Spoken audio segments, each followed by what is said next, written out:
What is going on, guys? Baint from R8X Digital here, a marketing agency and software company built by a landscaper for landscapers. And in this video, we're going to be going over how to grow your landscaping business. And I'm not going to get crazy into specifics. I'll give you some examples. I'll give you some general principles, some mindset, and some general kind of questions that you can be asking yourself, and the answers are going to be what leads you to in the right direction as far as how to grow and scale your landscaping business. And a lot of this is going to be relevant to you guys, no matter if you're doing hardscaping, irrigation, land clearing, kind of like one-time, bigger, higher ticket services, or if you're doing like lawn care, maintenance, mowing, stuff like that. Both of those business models are great. Obviously, they have their pros and cons to each of them, and the model and kind of the day-to-day operations as far as what's going on inside of your business might look a little bit different depending on what services you offer, right? So I'm going to try and give you guys information that no matter which side you're kind of in, because landscaping is a very broad um, kind of terminology, right? You've got people that are doing all sorts of different services that could be qualified as landscaping, hardscaping. It's a big kind of list of services, and no matter which one of those you guys pick and choose, I'm going to try and offer some value to you no matter what. So I'll save you some time. This entire video can basically be summed up by this box of text right here. Now, this is a pretty general principle, and it applies to any business, even outside of landscaping. And if you want to make more money, if you want to grow and you want to increase your revenue, you can do one of two things. You can either get more clients, or you can sell more services to the clients that you already have. And like I said, depending on what services you currently offer and what kind of clients you have, one or both of these might make more sense for you. So again, if you're doing hardscaping, retaining walls, paper patios, plant or tree installation, stuff like that, bigger projects that are kind of like a one-time but higher ticket service, it's kind of hard to sell more stuff to these people. And on top of that, you're probably already doing it with your estimates, right? So maybe you're doing a nice hardscape and you're like, hey, we can include some lighting or like some patio furniture or like an extra feature here or there. So you guys already have your upsells built into your initial estimate. But for the guys that are doing lawn mowing, lawn care, maintenance, and stuff like that, if you're just doing cuts, weekly, bi-weekly, whatever it is, there's so much stuff that you can offer on top of that to add more value to the client and give them more reason to continue using your services, but also for you to be able to offer more services to sell to them, right? So if you're doing lawn care, some easy ones, get fertilized or get certified to do fertilization. That's a big one. If you guys don't do lawn cleanups or like spring and fall cleanups, you absolutely should be doing that. You probably already do. But there's so many other like kind of minor services that could be kind of bundled in with just general property care and maintenance, right? So that's something that you guys in that boat might want to be thinking about. But generally speaking, this is the question that you want to be asking yourself when you're thinking about how to grow, right? Should I get more clients, or should I sell more to the clients that I already have? And both of them have their pros and cons. Both of them are going to require different effort to be made in different aspects of your business. But no matter which one you choose, there's going to be some general things that you encounter that are going to, kind of be the vehicles for you getting to that place, right? So some of the things that I've noticed, both in running a business for myself and also basically what my job now is, which is what I'm spending so much time every single day talking to landscapers, helping them come up with the solutions to this problem, which is how do I grow my business, right? And there's three vehicles that are going to get you to be able to grow and expand your business, right? No matter what stage you're at, maybe you've just started your business, maybe you're 5-6 years into the business. Regardless, these are some things that you want to be thinking about because it's going to allow you to scale. So the first one is marketing. And basically, you cannot sell a service to someone that doesn't know you exist. So the kind of the benchmark, I mean, it's kind of hard to measure this, right? But what we strive for with some of our clients is omnipresence and a positive perception. We want people to be seeing you everywhere. So we encourage you to use your social media, to have a high ranking website, to make sure that your Google business profile is active and getting lots of reviews and social proof. And also, if you want to take it a step farther and you have the budget for it, running ads both for your own business name and for your services in your local area can be great. And ads are also another thing that you can utilize to get more clients outside of your general service area. So if you're based here and you've kind of dominated your local area already, this could actually be another thing, because once you've gotten more clients and you've offered them all more services, basically if you are dominating your local area, which there's always room to be doing more. However, for some of you guys, if you live in a small area, or maybe you're in like kind of a rougher part and you want to get to uh, another area that's close to you where maybe there's higher income clients, or homeowners that live there, and your services would perform better and you'd be able to get more work and get more money by performing services in another area, but you're not based there. Advertisements and Google or Facebook ads can be a great way to go about doing that. Now, I would always recommend that you optimize your social media, your website, and your Google business profile for your local area or the area that your company is based in. And from there, you can utilize things on your website and through paid advertisements to expand beyond kind of your main stomping grounds, I guess you could say. So if your business is based in this town right here, your Google business profile and your website are kind of getting you clients within like 30 to 40-minute range. And if you're willing to travel a little farther than that, we can expand the radius that you're getting clients in with advertisements and stuff like that. But I don't want to get too derailed and get into specifics, because I'm going to be having videos made about each single one of these things in depth and in detail. And the point of this video is more to kind of give you an overview of some of the stuff that you want to be thinking about when you're trying to grow your business. So marketing is the biggest one, because again, you cannot sell someone a service if they don't know you exist. And you would be surprised how marketing has this compounding effect, right? Where I'm sure if you've been in business for a while, you've already witnessed how one client leads to another client, which leads to another client, which leads to 3 more clients. And the referrals and the word of mouth starts to spread very fast, right? And especially if you do good jobs, you do good work, and you really focus on giving the client the best experience that you possibly can, which you should be focusing on regardless, right? You have to deliver quality work. You have to have top quality customer service and care. And you really need to make sure that you are giving people a great experience when they work with you. And when you do that, it makes everything else so much easier, because when you go to ask for reviews, when you go to ask for testimonials, people will be way more willing to give them to you if you've given them an above and beyond above and beyond service delivery, and you've blown their expectations out of the water, right? So that's the core. Like, this is the struggle that any business, even outside of landscaping, faces, right? Where we started small, we had really quality service, we took care of our clients, because at that time when you're first getting started, every single client means the world to you. But you need to continue to treat your clients like that no matter what stage of the game you're at. So every business is going to encounter the problem of delivering quality services at scale. And that's super important to understand. And one of the ways that you can do that is with systems and automation, right?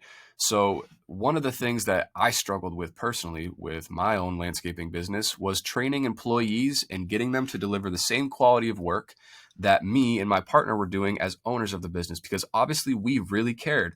It was our names on the t-shirts, on the truck, on the business cards. And if people had a problem, they would be coming to us and we'd have to answer for it, right? So you need to instill in your employees the same level of accountability and pride that they take in their work that you have.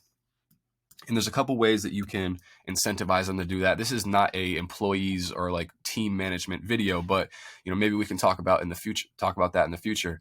However, some things that are very helpful in mitigating or reducing the amount of headaches that you're going to have during that process is streamlined workflows and procedures. So everything that you do needs to be systematized. You need to be able to deliver consistent results. Now, it's very hard and it's very time consuming to build out and write down SOPs or standard operating procedures.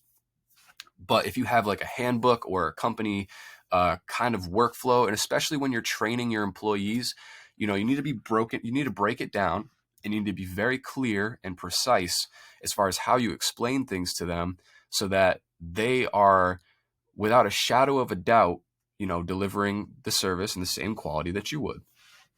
So you need to strive for consistency in your service delivery, consistency in your training of employees, because you can't tell one person to do it like this and another person to do it like that.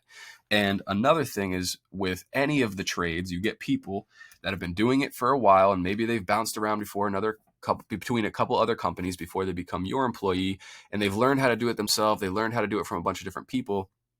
And everybody likes to do things their own way, right?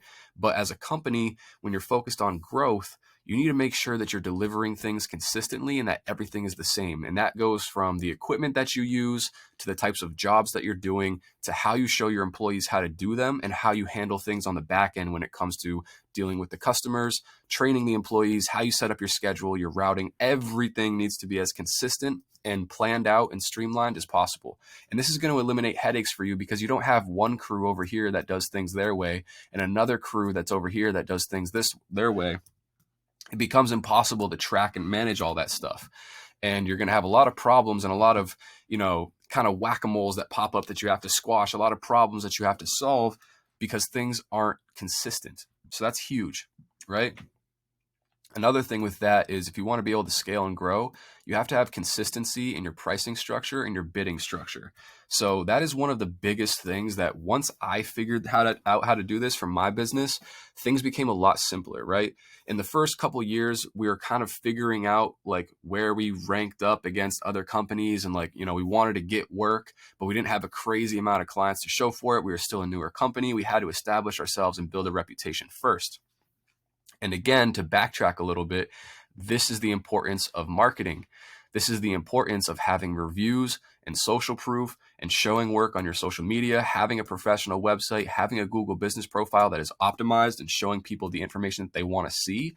Because as soon as people can already know who you are and come to you and ask you for work, well, now, because they've seen everything that you do, they know who you are, you've got an established brand, and your reputation is good, it makes it very easy to ask the prices that you're going to ask. And you know what? Because you've got the backlog of employees that are of clients that are happy, and you've got testimonials and reviews to prove it, you can stand on your prices. You don't have to negotiate. You can be consistent with your pricing. And if someone doesn't like that, well, they can go find someone else to do it, right?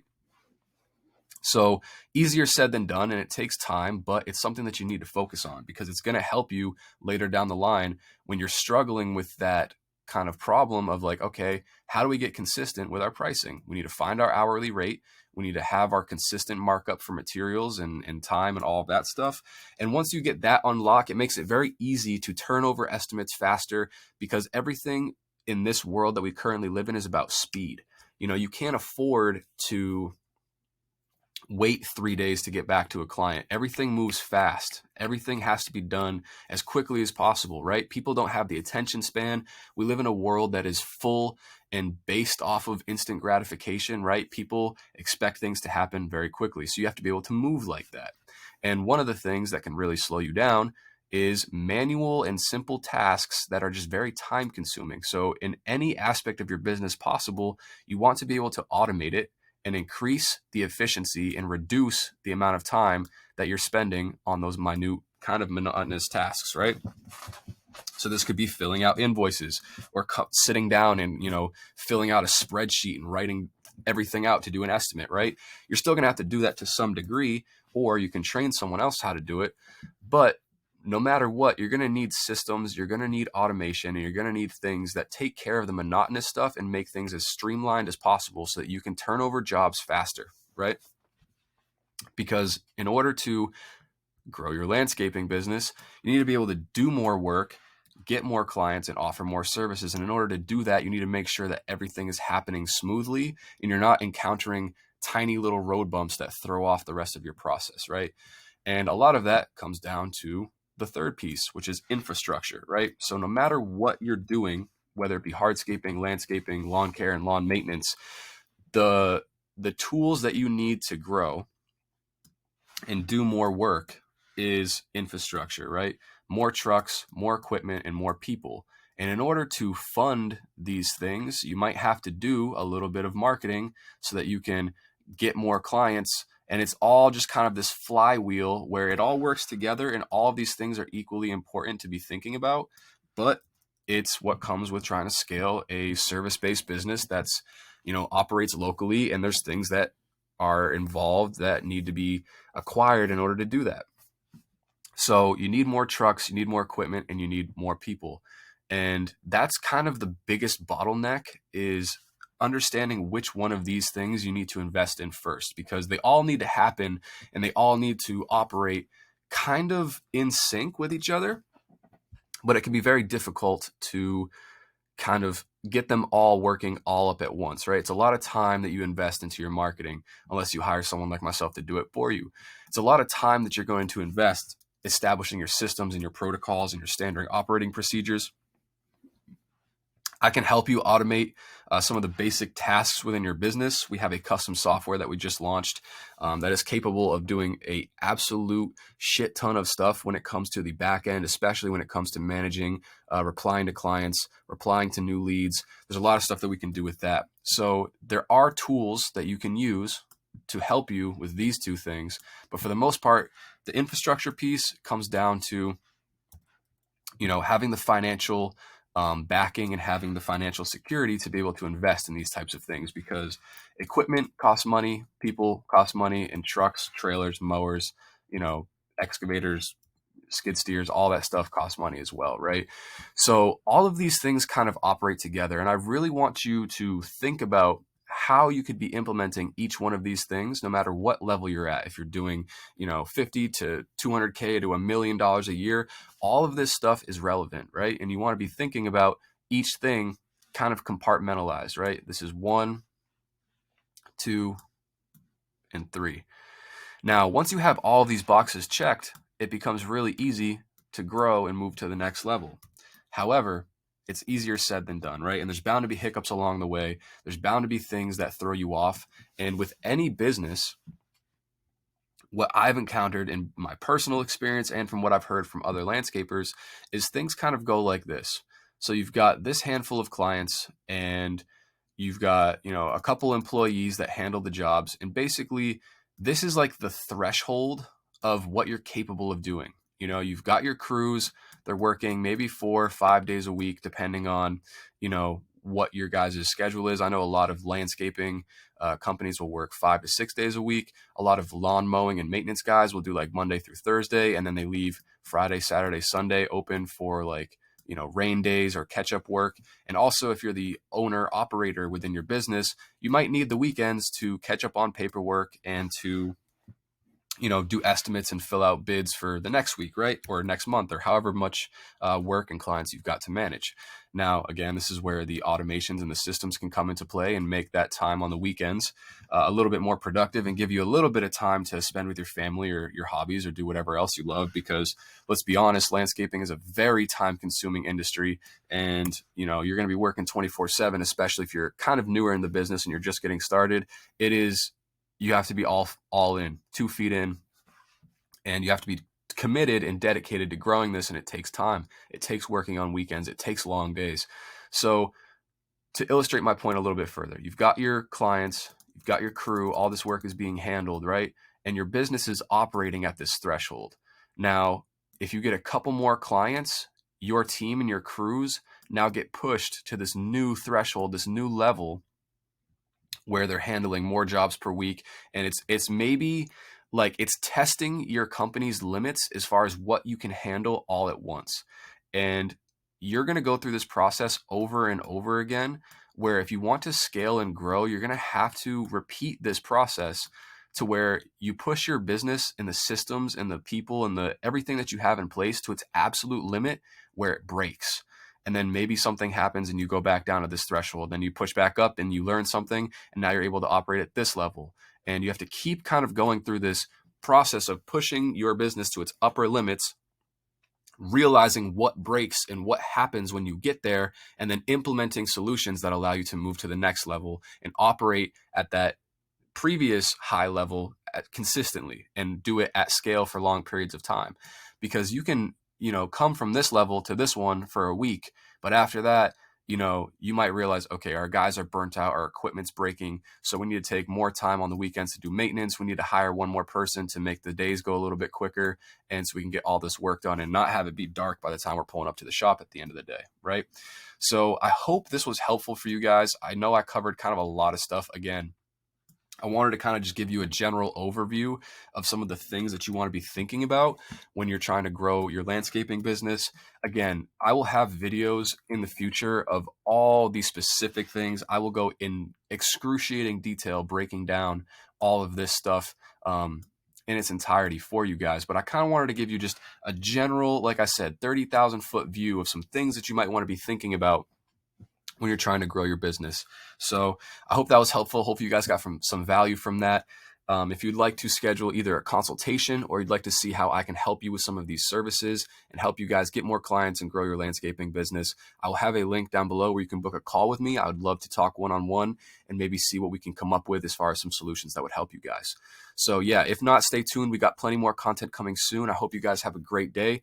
Continue to grind. I hope you have an amazing season. I know spring's right around the corner. Maybe you guys are watching this in the future, but it's March 22nd, so we're getting ready for the spring rush here. So I wish you guys the absolute best. Again, if you want any assistance with some of this stuff, this is what I do every single day, and I've helped landscapers across the country grow and scale. So make sure to book a call with me if you got questions, but if not, I will catch you guys in the next one. Peace.